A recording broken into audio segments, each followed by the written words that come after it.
Assalamualaikum warahmatullahi wabarakatuh. Baiklah, kami dari kelompok 8 yang beranggota yaitu saya sendiri Nurjana dan saudari Resti dan saudara Yoga. Kami di ini menjelaskan tentang Baitul Mal wal Tamwil yaitu BMT. Baiklah, penjelasan pertama yaitu yang dijelaskan oleh saya sendiri yaitu pengertian Baitul Mal wal Tamwil BMT. Baitul Mal wal Tamwil BMT adalah balai usaha mandiri terpadu yang isinya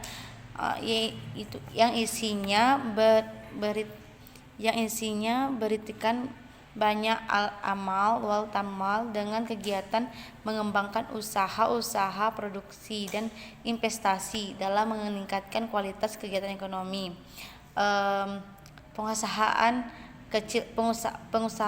pengusaha kecil dan menengah dengan mendorong kegiatan membangun dan menunjukkan pembayaran kegiatan ekonomi. Selain itu, BMT juga dapat menerima titipan zakat, infak dan sedekah serta menyalurkan sesuai dengan peraturan dan amanatnya. BMT merupakan lembaga ekonomi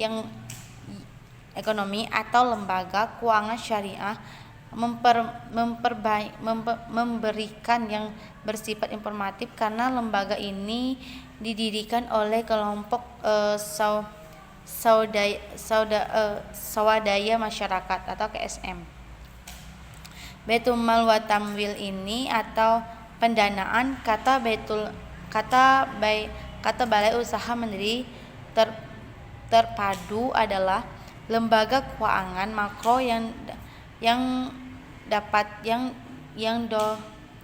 dioperasikan dengan prinsip bagi hasil, merupakan lembaga usaha mikro dan kecil dalam rangka keterangan dapat dan melantarkan serta menanggungjawabkan semua kepentingan kaum yang mereka tepati. Baiklah, selanjutnya saya akan menjelaskan bagian B yaitu prosedur pendirian BMT. Yang pertama yaitu memprakaskan dan pendamping menyiapkan diri, menginvestasikan waktu, pemikiran dan semangat untuk menjadi motivator pendirian BMT, pemaksaan dan pendampingan terlebih dahulu membaca bahan buku ini dengan sebaik-baiknya sehingga diharapkan lebih terisi dan lebih memahami ini dari falsafah atau visi misi, tujuan usaha dan lain-lain yang berada di belakang BMT.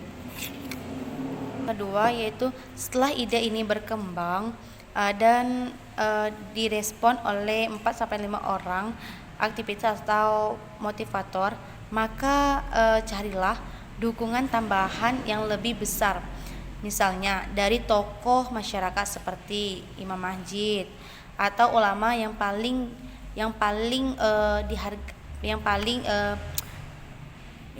diutamakan dengan ini di sekitar wilayah itu, dan dari penjabat yang ditakuti dan disegani beliau. Dan yang ketiga yaitu dengan restu dari tokoh paling berpengaruh itu, maka undanglah para sahabat yang telah didaftarkan tadi 5-10 orang untuk mendiskusikan lebih lanjut mengenai BMT ini dan kegiatan tidak lanjutannya. Sasaran pertama ini adalah membentuk sebuah tim atau panitia penyuapan pendirian BMT IPJB yang ramping gitu. Yang keempat selanjutnya itu rapat pengurus yang akan dipilih untuk jadi pengurus. Rapat dihadiri oleh para predip atau pemerkarsa yang membicarakan visi misi tujuan untuk terpilih untuk menjadi pengurus inti BMT ini. Dan yang keempat, rapat pendiri untuk memilih penggunaan BMT, ketua, wakil ketua, sekretaris dan anggota. Bila perlu, upayakan pengurus dari orang-orang yang memiliki pengaruh, memiliki dasar kepemimpinan. Dan yang kelima, pengurus yang terpilih segera mencari cara mengelola BMT, yaitu lulusan S1 atau D3 yang selalu berkemampuan intelektual memadai, juga kuat landasannya, dan akhirnya juga pengurus ini harus memiliki iman dan kejujuran serta amanah dan aktif dalam kegiatan. Dan selanjutnya yang keenam, yaitu tenaga ini dilatih dan dimagangkan oleh PINBUK setiap 2 minggu sehingga menjadi tenaga pengelola berprofesional BMT.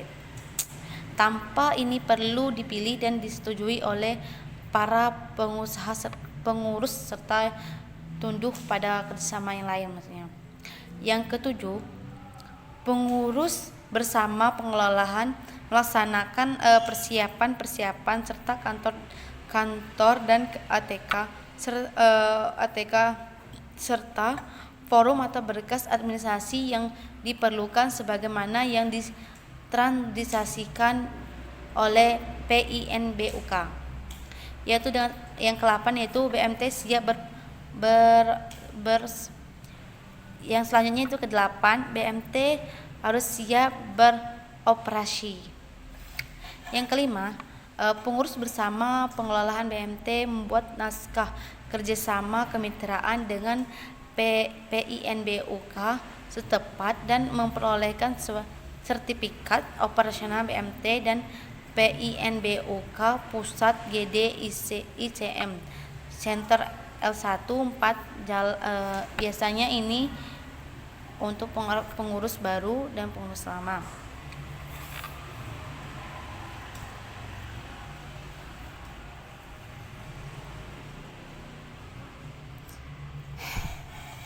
Dan yang ke-10,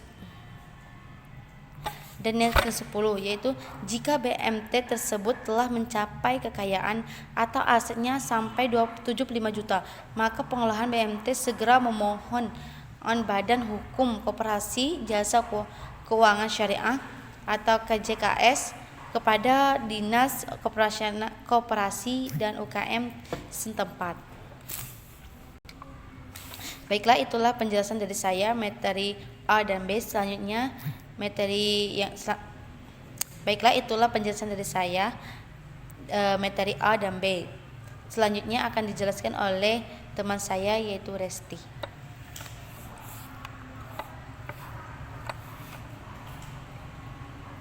Assalamualaikum warahmatullahi wabarakatuh.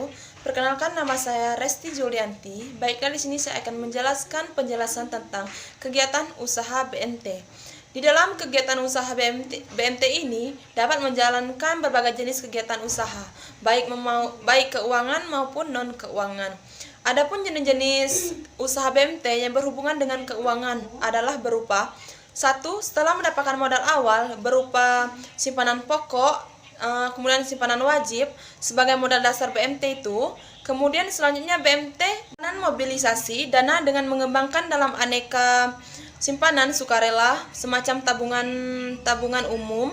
Kemudian dengan berdasarkan akad mudharabah dari anggota berbentuk.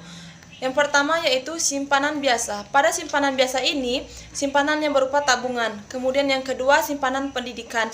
Di simpanan pendidikan ini simpanan yang memang diajukan untuk biaya pendidikan. Kemudian yang ketiga, simpanan haji. Pada simpanan haji ini, simpanan yang diperuntukkan untuk ibadah haji. Kemudian yang keempat, simpanan umroh. Tabungan ini untuk diperuntukkan kegiatan umroh. Yang kelima, simpanan Idul Fitri yang digunakan untuk simpanan dana dengan akad wadiah dan dobamah yang digunakan untuk hari raya Idul Fitri. Selanjutnya yaitu simpanan walimah. Di dalam simpanan walimah ini simpanan untuk keperluan pernikahan, kemudian simpanan akikah digunakan untuk simpanan yang diperuntukkan keperluan akikah seseorang ataupun anak. Kemudian simpanan perumahan. Di sini yaitu pengembangan dan pembangunan dan perbaikan, yaitu simpanan yang ditunjukkan pembangunan dan perbaikan hunian. Kemudian selanjutnya yaitu simpanan kekunjungan wisata. Di sini yaitu simpanan yang disediakan untuk perjalanan, simpanan kunjungan wisata. Simpanan ini diperuntukkan untuk suatu yang disediakan untuk perjalanan wisata seseorang ataupun yang untuk digunakannya. Dan perbaikan yaitu simpanan yang ditunjukkan pembangunan dan perbaikan hunian. Kemudian selanjutnya yaitu simpanan kekunjungan wisata. Di sini yaitu simpanan yang disediakan untuk perjalanan, simpanan kunjungan wisata.